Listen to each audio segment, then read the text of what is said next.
السلام علیکم ورحمۃ اللہ وبرکاتہ۔ سبھی ودیارتھیوں اور دوستوں اور ساتھیوں کا ARM اردو ایجوکیشن پہ استقبال ہے، خیر مقدم ہے۔ ابھی تک آپ نے اس چینل کو سبسکرائب نہیں کیا ہے تو ضرور سبسکرائب کریں۔ آج ہم پڑھیں گے علم نحو۔ جیسا کہ شروع میں آپ کو کچھ لے جاتا ہوں پیچھے، بتایا تھا کہ زبان جو ہے پہلے بولی جاتی، پھر تحریری شکل میں آتے ہیں۔ جب تحریری شکل میں آتی ہے اس وقت اس کے کچھ اصول اور ضوابط ہوتے ہیں، اور انہی اصول اور ضوابط کو قواعد کہتے ہیں، جس کو ہندی میں گرامر کہتے ہیں اور انگلش میں ٹینس کہتے ہیں۔ تو وہی قواعد، اسی قواعد میں نے آپ کو بتایا تھا کہ ماہر لسانیات جو ہے انہوں نے اردو کے، کیونکہ ایک مخلوط زبان ہے، اس کے 5 اصول بتائے تھے، 5 قاعدے۔ کون کون سے؟ ان کی 5 قسمی ہیں: حروف ہجا، علم صرف، علم نحو، علم بلاغت اور علم عروج۔ تو علم حروف ہجا جو تھے ان کے متعلق میں پہلے بتا چکا، اس میں حروف سے بحث کی جاتی ہے۔ حروف کہتے ہیں اکثر کو، پھر اکثر سے شبد بنتے ہیں، یعنی حروف سے لفظ بنتے ہیں۔ تو لفظ میں جو بحث ہوتی ہے وہ علم صرف میں ہوتی ہے، وہ بھی پورا مکمل ہو چکا ہے، ہمارا پورا ہو چکا ہے۔ اس کے بعد شبد سے جو ہے وہ واقعہ بنتا ہے، یعنی جملہ بنتا ہے۔ تو جو جملوں میں بحث ہوتی ہے، جملے سے جو بحث ہوتی ہے اس کو علم نحو کہتے ہیں۔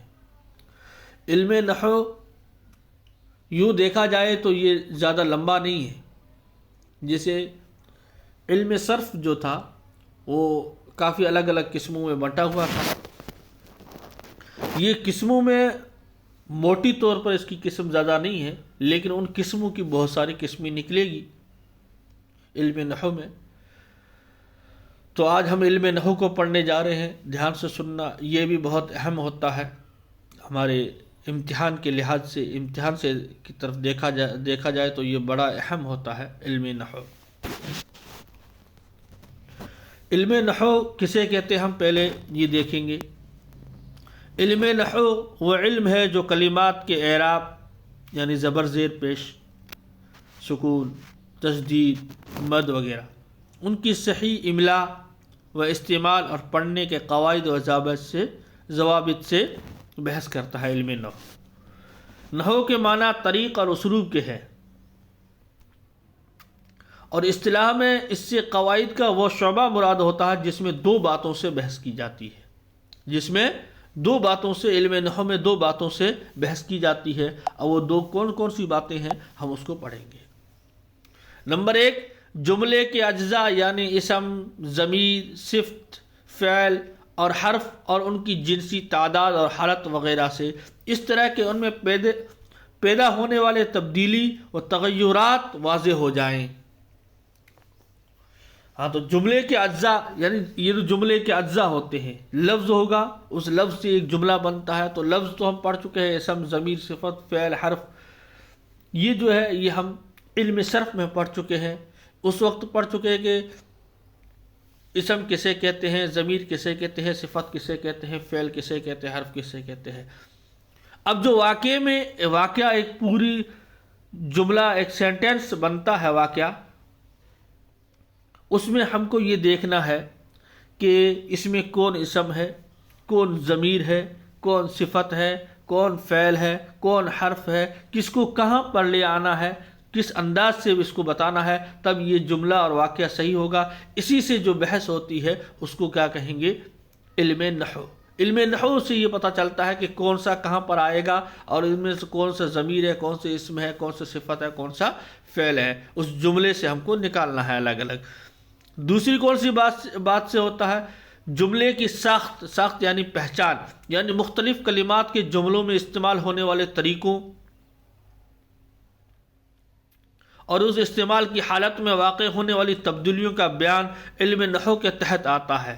اسی طرح جملے بنانے کے لیے طریقے اور کلموں کے مرکبات سے متعلق بحثیں بھی نحو کے تحت آتی ہے۔ اس علم کا موضوع کلام ہے۔ اس کا کیا موضوع ہے؟ موضوع یعنی جو اس کی ہیڈنگ یعنی مین چیز ہے جس سے بحث کی جاتی ہے، تو بات سے یعنی ایک جملہ کلام کہتے ہیں، ایک پوری سینٹینس کو، ایک پورے واقعے کو، ایک پورے جملے کو۔ کلام کے معنی یوں بات کرنے کے ہے۔ بات ہم جب بھی کریں گے تو ایک پورا ایسی بات کہیں گے جو سامنے والا ہماری بات کو سمجھ سکے، اس کو کیا کہیں گے؟ کلام۔ تو اس کے جاننے کا فائدہ یہ ہے کہ انسان کلام میں غلطی نہیں کرتا ہے۔ اس کے جاننے سے فائدہ یہ ہوتا ہے کہ انسان کلام میں غلطی نہیں کرتا۔ اگر علم نحو کا علم اس کے پاس ہوگا تو وہ واقعہ اور جملہ لکھتے اور بولتے وقت غلطی نہیں کرے گا، صحیح استعمال کر پائے گا۔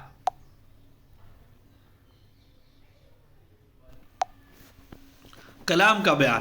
اب کلام یا مرکب کا بیان۔ کلام کو مرکب بھی کہتے ہیں۔ کوئی بھی دو یا دو سے زیادہ پرمعنی لفظوں کا مجموعہ کلام یا مرکب ہوتا ہے۔ یعنی کوئی بھی دو یا دو سے زیادہ لفظوں پرمعنی یعنی ایسے لفظ جو معنی دار ہو، پرمعنی لفظوں کا مجموعہ کلام یا مرکب ہوتا ہے۔ کلام کے مجموعے کو مرکب کہتے ہیں۔ کلمات کے مجموعے کو کیا کہتے ہیں؟ مرکب کہتے ہیں، جیسے بڑا گھر، صاف برتن وغیرہ وغیرہ۔ پھر مرکب کی کتنی قسمی ہیں؟ 2 قسمی ہیں، مرکب ناقص، مرکب تام۔ مرکب ناقص اور مرکب تام یہ کلام یا مرکب کی 2 قسمی ہیں۔ مرکب ناقص کسے کہتے ہیں؟ مرکب ناقص وہ مرکب ہے جس سے سننے والے کو پورا مطلب سمجھ میں نہ آئے۔ مرکب ناقص اس کو کہیں گے کہ سننے والے کو پورا مطلب سمجھ میں نہ آئے تو وہ مرکب، یعنی یوں تو پورا جملہ ہے، یعنی 2 یا 2 سے زیادہ سے مل کر بنا ہوا ہے، واقعہ ہے، لیکن وہ ایسا واقعہ ہے کہ اس سے بات پھر بھی سمجھ میں نہیں آتی ہے۔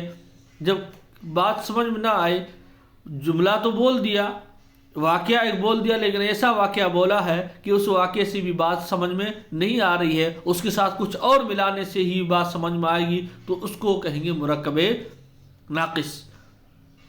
دیکھتے ہیں مثالوں سے، جیسے مقبول کا گدھا۔ مقبول کا گدھا، اب کیا ہے مقبول کا گدھا؟ مقبول کا گدھا مر گیا، یا مقبول کا گدھا تیز ہے، مقبول کا گدھا گم ہو گیا۔ اب اس پوری بات نہیں، بس مقبول کا گدھا۔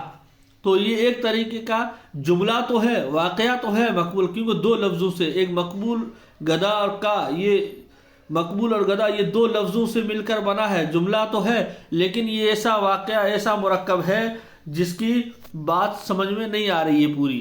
7 روپے، سرخ ٹوپی، الماری اور میز۔ اب یہ ہے تو مرکب 2 اور 2 سے زیادہ جملوں سے مل کر بنا ہوا ہے، لیکن ایسا مرکب ہے کہ اس کی بات پوری سمجھ میں نہیں آ رہی ہے، تو ایسا مرکب ناقص ہوگا۔ یہ مثالیں 2 یا 2 سے زیادہ کلمات سے بنی ہیں۔ ان کلمات کے مجموعے کو مرکب کہتے ہیں۔ ذرا غور سے دیکھیں، یہ مثالیں پورا مفہوم ظاہر نہیں کرتی، پورا مطلب ظاہر نہیں کرتی، بلکہ ان مثالوں کے ساتھ اور لفظ ملانے کی ضرورت محسوس کی جاتی ہے۔ ایسے مرکب کو مرکب ناقص کہتے ہیں۔ ایسے مرکب کو مرکب ناقص کہتے ہیں۔ اب دوسری قسم ہے مرکب تام۔ مرکب تام کیا ہوگا کہ اس کا بالکل اپوزٹ، اس کا بالکل الٹا، یعنی جس سے پورے سننے والے کو پوری بات سمجھ میں آ جائے، اس کو مرکب تام کہیں گے۔ مرکب تام یا جملہ وہ مرکب ہے، مرکب تام کو جملہ بھی کہتے ہیں، ٹھیک ہے، اس کا دوسرا نام جملہ بھی ہے مرکب تام کا۔ مرکب تام یا جملہ وہ مرکب ہے جس کے سننے سے پورا مطلب سمجھ میں آ جائے۔ آئیے مثالوں کو دیکھتے ہیں۔ مقبول کا گدھا تیز ہے، اس نے 7 روپے لیے، سرخ ٹوپی خراب ہو گئی ہے، اسلام خان نے اسلام آباد بسایا ہے۔ تو اب یہاں پر کیا ہے کہ پوری بات سمجھ میں آ رہی، تو یہ مرکب تام ہے۔ اب یہ مثالیں دیکھیے، مثالیں پورا مطلب ظاہر کرتی ہے، اس لیے ایسے مرکب تام کہلاتے ہیں۔ اس کو جملہ بھی کہتے ہیں۔ اس کا دوسرا نام مرکب تام کا کیا ہے؟ جملہ بھی۔ یہ بھی یاد رکھنا ہے آپ کو، ایسے ہی آپ کو کنفیوز کیا جاتا ہے۔ اب مرکب ناقص کی اقسام۔ مرکب ناقص کو ہم پہلے پڑھیں گے، کل انشاءاللہ مرکب تام کو پڑھیں گے۔ اس کی قسموں کو پڑھیں گے۔ مرکب ناقص کی اقسام کتنی ہے، یہ بہت ایزی ہے، آپ کو بہت ساری چیزیں میں بتا بھی چکا ہوں پچھلے سبقوں میں، اسی لیے جلدی جلدی ہم اس کو بھی پڑھ لیں گے انشاءاللہ۔ مرکب ناقص کے اقسام، مرکب ناقص کے اقسام اور اتنا یاد رکھنا ہے کہ 10 ہے۔ کتنی ہے؟ 10 ہے، یہ یاد رکھنا مرکب ناقص کے اقسام کتنے ہیں؟ 10 ہے۔ مرکب اضافی، مرکب توصیفی، مرکب عددی، مرکب عطفی، مرکب امتزاجی، مرکب حال، مرکب اشاری، مرکب تابع، مرکب تابع موضوع، مرکب تابع محمل، مرکب تمیزی، مرکب تمیزی، یہ 10 ہے،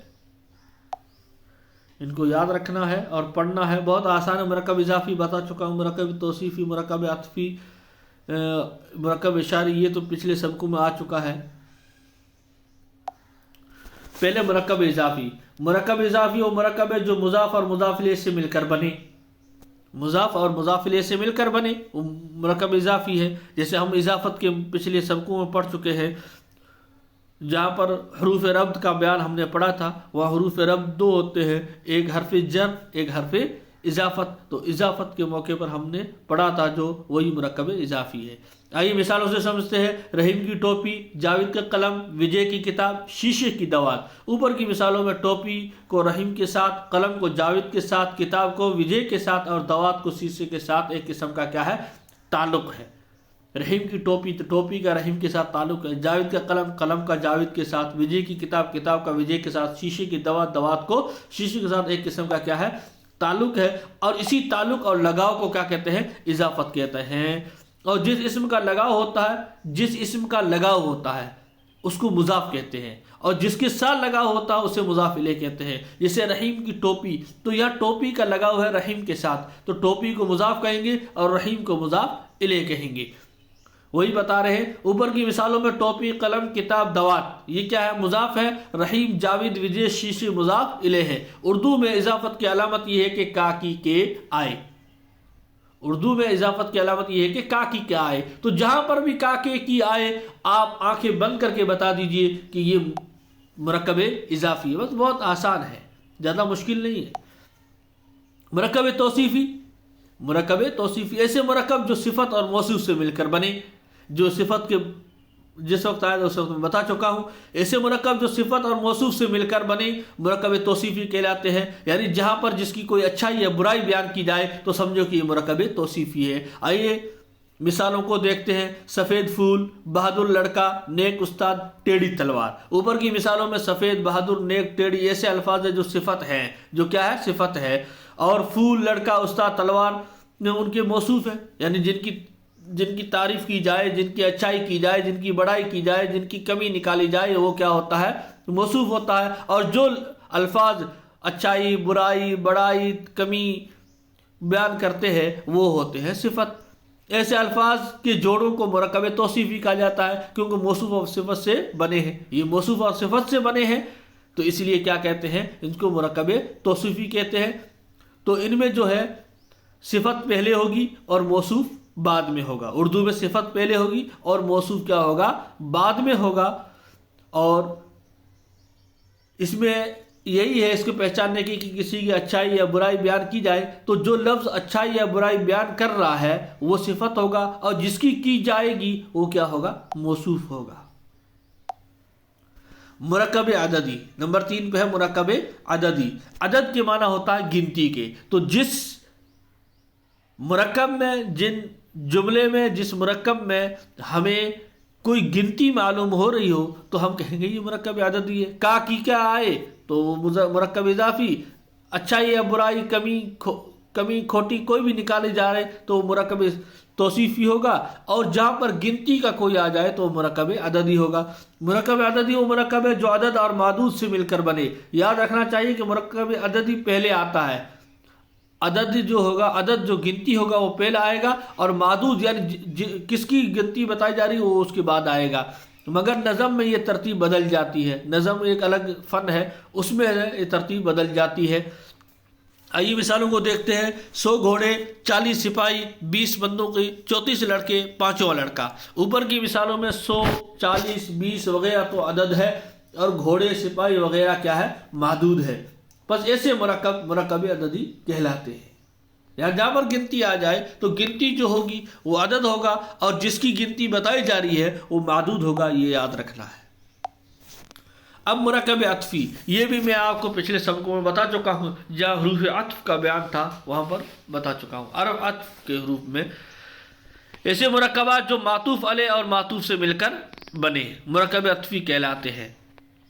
مثال اسے سمجھتے ہیں، چاند اور ستارے، چاند اور ستارے، تو یہ اور آ گیا، تو چاند اور ستارے یہ معطوف ہے اور یہ ستارے معطوف علیہ ہے اور یہ حرف عطف ہے۔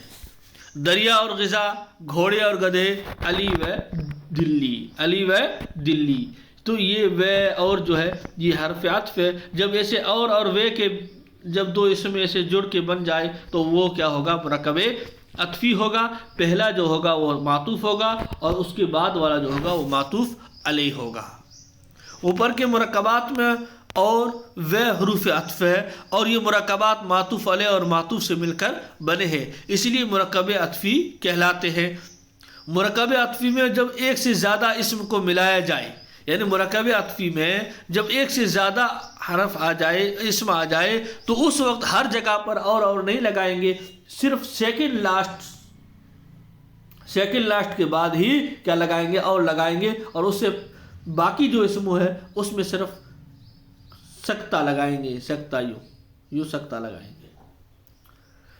مرکب عطفی میں جب ایک سے زیادہ اسم کو ملایا جائے تو صرف آخر دو اسموں کے درمیان آتا ہے، جیسے رشید، رحیم، موہن اور کمال یہاں آتے ہیں، تو رشید، رحیم، موہن اب سیکنڈ لاسٹ ہے، اس کے بعد اور کمال یہاں آتے ہیں، تو آخر کے دو اسموں کے بیچ میں ہی واو یا اور لے کے آئیں گے، یہ ہے مرکب عطفی۔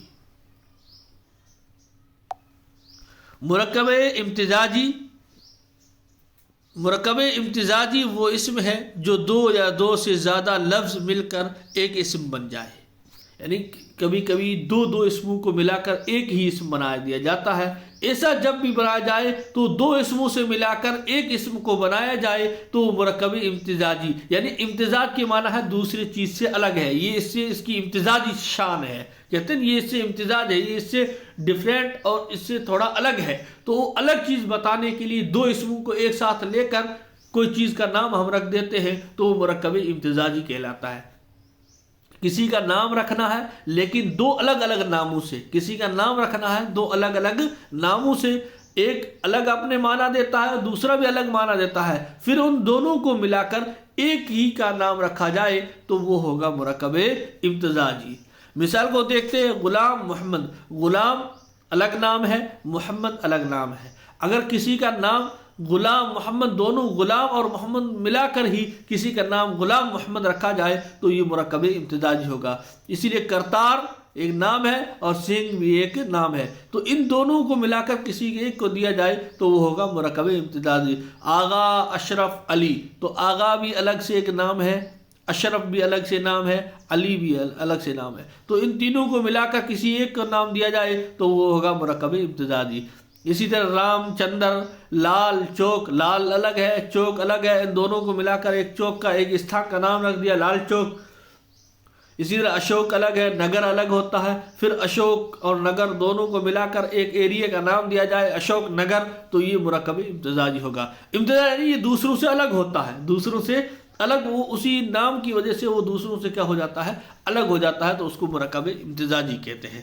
اوپر کی مثالوں میں ایسے مرکبات ہیں دو یا دو سے زیادہ اسموں سے مل کر بنے ہیں اور پھر سب مل کر ایک اسم بن گئے ہیں۔ دو یا دو سے زیادہ اسموں کو ملا کر ایک کرنے کو امتزاج کہتے ہیں۔ مرکب حال و ذوالحال، مرکب حال و ذوالحال، یہ دیکھو یہ بہت آسان ہے۔ حال وہ اسم ہے جو فاعل یا مفعول کی حالت کو ظاہر کرے، یعنی فاعل کام کرنے والا، مفعول یعنی جس پر کام کا اثر پڑے، کرم اور کرتا، یہ دونوں کس حال میں ہیں، ان کی حالت کو جو بھی بیان کرے گا وہ حال ہوگا۔ جو بھی اسم، جو بھی لفظ ان کی حالت کو بیان کرے گا، جو بھی لفظ وہ کیا ہوگا؟ حال ہوگا۔ اور فاعل یا مفعول، کرتا یا کرم میں سے جسی کی بھی حالت کو بیان کیا جائے گا تو ان کرتا اور کرم کو کیا کہیں گے؟ ذوالحال۔ اتنی بات یاد رکھنی ہے. اور جہاں پر کوئی حالت بتائی جائے تو وہ کہیں گے یہ مرکب حالی یا مرکب حال و ذوالحال ہے. جس کی حالت ظاہر کی جائے اس کو کیا کہیں گے؟ ذوالحال. جس کی حالت ظاہر کی جائے اس کو ذوالحال. جو حالت ظاہر کر رہے ہیں الفاظ وہ حال ہوں گے. مثالوں کو دیکھتے ہیں، جیسے فرید ہنستا ہوا، افلاک نے روتا ہوا آدمی. یہ مرکب ناقص ہے، یعنی پوری بات نہیں سمجھ میں آ رہی ہے، لیکن یہ اس میں اپنے کو دیکھنا ہے حال و ذوالحال.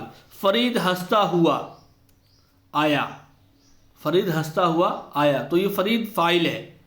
کس حال میں آیا؟ یعنی وہ فرید جب آیا تو وہ کس حال میں آیا؟ تو کہتے ہیں وہ ہنستے ہوئے حال میں آیا. تو یہ ہنستا ہوا کیا ہو جائے گا؟ حال. اور فرید کیا ہو جائے گا؟ اس کی حالت بیان کی جا رہی ہے، ذوالحال. افلاک نے روتا ہوا آدمی دیکھا. ابھی ہم نے پورا مکمل کر دیتے یہ آپ کو سمجھانے کے لیے. کیا ہے؟ افلاک نے روتا ہوا آدمی دیکھا. تو اب افلاک فاعل ہے اور یہ دیکھا کس کو؟ آدمی کو. تو اب اس کی یہ آدمی کو کس حال میں دیکھا؟ یعنی آدمی مفعول جو ہے وہ کس حال میں تھا؟ وہ رویا ہوئے حال میں تھا، وہ رو رہا تھا. افلاک نے روتا ہوا آدمی دیکھا، یعنی جس آدمی کو دیکھا جو مفعول تھا اس کے اوپر اس کی نظر کا اس کے اوپر اثر پڑا ہے، تو وہ اس کی حالت کیا تھی؟ تو وہ رو رہا تھا. تو یہاں پر روتا ہوا جو ہے یہ حال ہے، آدمی مفعول ہے اور یہ ذوالحال ہے. دونوں کی مثال دے دی، یہ فاعل ذوالحال کی اور یہ مفعول ذوالحال کی.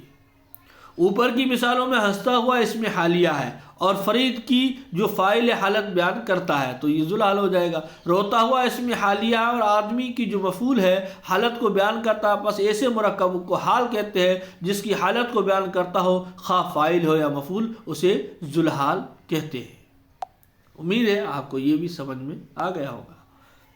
مرکب اشاری آپ پڑھ چکے ہو. اس میں اشارہ میں یہ وہ جو ہے یہ مرکب جس میں یہ اور وہ کا استعمال ہو تو سمجھو کہ یہ مرکب اشاری ہے. مرکب اشاری وہ مرکب ہے جو اشارہ اور مشار الیہ سے مل کر بنے. مثالوں کو دیکھتے ہیں، یہ لڑکا، وہ جانور، یہ کتاب، وہ پینسل، وہ قلم، یہ کرسی. تو یہ وہ کا استعمال ہو رہا ہے، سمجھو یہ مرکب اشاری ہے. تو یہ وہ کو اشارہ کہیں گے اور جس کی طرف اشارہ کیا جا رہا ہے وہ مشار الیہ ہوں گے. اوپر کی مثالوں میں یہ اور وہ کلمات اشارہ ہے. لڑکا، جانور، کتاب وغیرہ کی طرف اشارہ کیا گیا ہے. ایسے مرکب ہے جو اشارہ اور مشار الیہ سے مل کر بنے ہیں، بس مرکب ہے، ان کو مشار الیہ کہتے ہیں. ایسے اشاری وہ مرکب ہے جو اشارہ اور مشار الیہ سے مل کر کیا بنے ہیں؟ جملہ بنے ہیں. تو یہ مرکب اشاری ہوں گے. یہ کیا ہوں گے؟ مرکب اشاری ہوں گے. مرکب تابع موضوع مطبوع، یہ تھوڑا سمجھ لو کیا ہے. مرکب تابع موضوع مطبوع ایسے لفظ جو بامعنی ہو لیکن زائد ہو، یعنی ایکسٹرا جس چیز میں جو کوئی آ جائے ایسا ہو جو معنی دار ہو. کیونکہ شروع میں آپ کو بتایا کہ لفظ انسان کی منہ سے جو نکلتا ہے اسے لفظ کہتے ہیں. پھر لفظ کی دو قسمیں تھی، ایک موضوع تھی، ایک محمل تھی. موضوع کے معنی ہے معنی دار اور محمل کے معنی ہے بے معنی. تو کوئی اگر ایسا لفظ آ جائے، ایکسٹرا لفظ ہو اور اس ایکسٹرا لفظ میں جو ہے وہ زائد ہو، ایکسٹرا معنی زائد ہو، تو وہ ہوگا تابع موضوع مطبوع. ایسے لفظ جو بامعنی ہو لیکن زائد ہو انہیں تابع موضوع کہتے ہیں اور دوسرے کو کیا کہتے ہیں؟ مطبوع کہیں گے. دوسرے کو کیا کہیں گے؟ مطبوع. جیسے مثالوں سے تو آپ سمجھ میں آ جائے گا. جیسے اب کیا فائدہ رونا دھونا فضول ہے. تو اب کیا فائدہ یہ ہوگا؟ رونا دھونا فضول ہے. تو اب رونا اور دھونا، اب دھونا جو آ گیا ہے یہ ایک ایکسٹرا چیز آ گئی ہے. اگر یہ نہ آتی تو بھی جملہ سمجھ میں آ جاتا. جیسے اب کیا فائدہ رونا فضول ہے، رونا فضول، اتنا کہتے تو بھی کوئی بات نہیں، لیکن یہ ایکسٹرا آ گیا دھونا. اور کلام کو بہترین بنانے کے لیے تو رونا دھونا جو ہے یہ تابع موضوع ہے. کیا ہے؟ تابع موضوع ہے. اور فضول جو ہے یہ مطبوع ہے. مجید کی چال ڈھال نرالی ہے. مجید کی اگر یہ ڈھال کو ذکر نہ کرتے، صرف یہ تو مجید کی چال نرالی ہے تو بھی سمجھ میں آتا، لیکن ڈھال جو ہے یہ صرف ایک ایکسٹرا اور زائد لفظ آ گیا ہے. مار پیٹ اچھی نہیں، تو یا صرف کہتے ہیں مار اچھی نہیں یا پیٹ اچھی نہیں تو بھی سمجھ میں آ جاتا، لیکن یہ مار پیٹ کر کے اس کو اور مزید اچھا بنایا ہے، تو یہ کیا ہو گیا؟ تابع موضوع ہو گئے۔ یعنی ایسا لفظ جو ایکسٹرا لایا جائے، زائد لایا جائے، اسے تابع موضوع کہیں گے، پھر اس کے بعد جو آئے گا اسے مطبوع کہیں گے۔ ایسے لفظ جو بامعنی ہو، معنی دار ہو، بامعنی ہو یعنی معنی اس میں کچھ نہ کچھ معنی ہو لیکن زائد ہو، انہیں تابع موضوع کہتے ہیں، اور دوسرے کو مطبوع کہتے ہیں۔ دھونا، ڈھال اور پیٹ تابع موضوع، رونا، چال اور مار مطبوع ہے۔ رونا، چال اور مطبوع کیا ہے؟ یہ کیا ہے؟ مطبوع ہے۔ اب مرکب تابع محمل و مطبوع، یعنی یہ ایسا یہ معنی دار نہ ہو، ایسے ہی بغیر معنی کے ہو، جن کی کوئی معنی نہیں ہو، پھر بھی ان کو کیا ہے؟ ذکر کیا جائے تو ان کو تابع محمل کہیں گے، اور ان سے پہلے والے کو کیا کہیں گے؟ مطبوع کہیں گے۔ ایسے محمل کے معنی ہے بے معنی ہونا۔ ایسے محمل لفظ جو اسم کے بعد آئیں تابع محمل کہلاتے ہیں، اور جس لفظ کے بعد آئیں گے اسے مطبوع کہتے ہیں۔ مثال کو دیکھتے ہیں، رشید اور احمد پانی وانی پئیں گے۔ رشید اور احمد پانی وغیرہ پئیں گے۔ رشید اور احمد پانی پئیں گے، پانی وانی پئیں گے۔ دھوم دھام سے یوم آزادی منایا گیا، تو یہ پانی ایک معنی دار ہے، وانی اس کا کوئی معنی نہیں ہے، یہ محمل ہے۔ دھوم یہ ایک معنی دار لفظ ہے، اسم ہے، اور دھام اس کے کوئی معنی نہیں ہے۔ تو اب یہ جو دھوم، دھام اور وانی، یہ جو ہے یہ تابع محمل ہے، اور پانی اور دھوم دو ہے، یہ کیا ہے؟ مطبوع ہے۔ تو ایسے لفظ جو بے معنی ہو اور وہ آ جائے تو اسے تابع محمل کہیں گے، اور ان کے پہلے والے اسم کو مطبوع کہیں گے۔ ادھر اتنی بھیڑ بھاڑ کیا ہے؟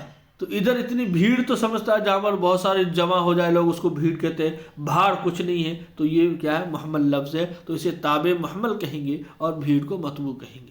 اوپر کی مثالوں میں پانی وانی، دھوم دھام، بھیڑ بھاڑ ایسے مرکب ہے کہ ان میں ایک با معنی لفظ کے ساتھ محمل لفظ یعنی بے معنی لفظ ہے۔ ایسے محمل لفظ جو اسم کے بعد آئیں تابع محمل کہلاتے ہیں، اور جس لفظ کے بعد آئیں گے اسے مطبوع کہتے ہیں۔ یعنی پانی، دھوپ اور بھیڑ کیا ہے؟ مطبوع ہے۔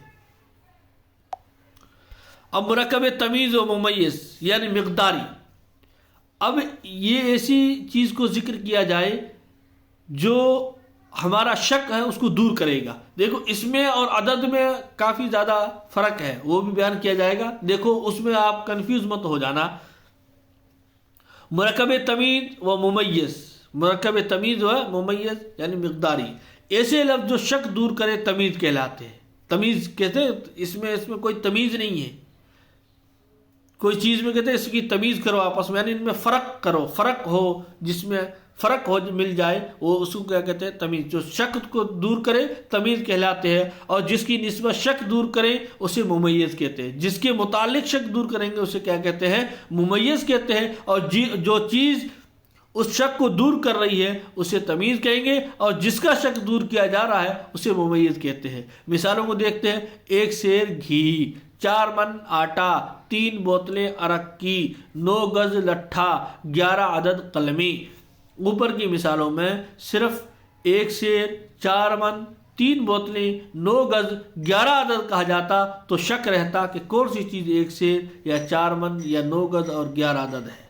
یعنی صرف یوں کہتے ہیں 1 سیر، 4 من، 3 بوتلیں، 9 گز، 11 عدد ہے، تو اتنا اگر ہم بولتے تو اس میں یہ شک رہتا کہ 1 سیر کیا ہے؟ پانی ہے، دودھ ہے، گھی ہے، کیا ہے 1 سیر؟ تیل ہے کیا 1 سیر؟ تو گھی کا ذکر کر کے اس شک کو دور کر دیا کہ 1 سیر جو ہے وہ گھی ہے۔ 4 من آٹا ہے، 3 بوتلیں کیا ہے؟ عرق ہے، 9 گز لٹھا ہے، 11 عدد قلمی ہے۔ تو جب اس کے ساتھ گھی، بوتلیں، آٹا، عرق، لٹھا اور قلمی کیا ہے؟ مل گئے تو شک دور ہو گیا۔ بس ایسے لفظ جو شک دور کریں تمیز کہلاتے ہیں۔ یعنی گھی، آٹا اور لٹھا، قلمی، انہوں نے آ کے شک کو دور کیا تو یہ کیا کہلاتے ہیں؟ تمیز کہلاتے ہیں۔ اور جس کی نسبت شک دور کریں اسے ممیز کہتے ہیں۔ یعنی 1 سیر، 4 من یہ کیا ہے، اس کو ممیز کہتے ہیں۔